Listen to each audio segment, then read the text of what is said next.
Okay, so this is a quick intro into how to create your database on the StackNZ server and how to set up a user for it. So what you need to do is go to www.stacknz.com/cpanel,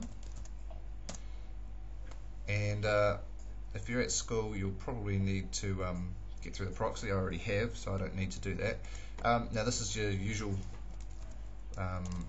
username and password, so if you're not sure of that, just check with me. And when we come in, the cpanel should appear eventually.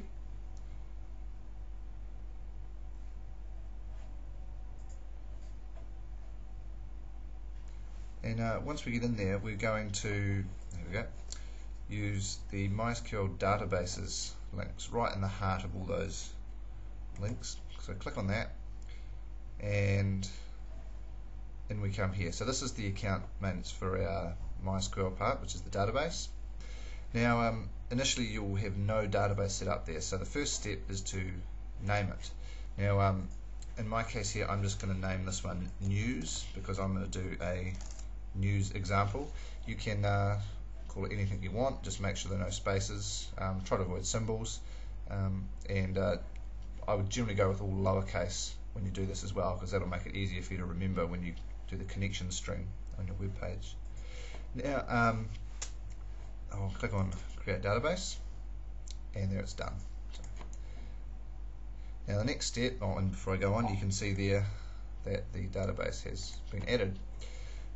Now the next step is to add a user to that, so I'm just going to add myself as a user and put my password in, a really complicated one like QWERTY, and then create user. Now you can have multiple users with each database, so you can create several users there.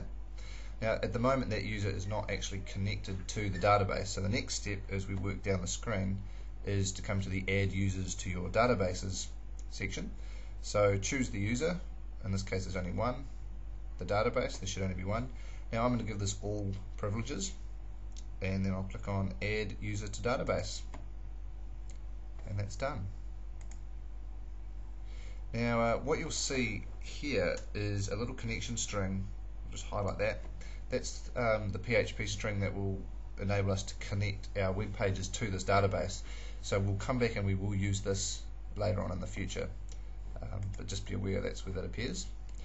And so what you have now is you have a database called, in my case, database _ news.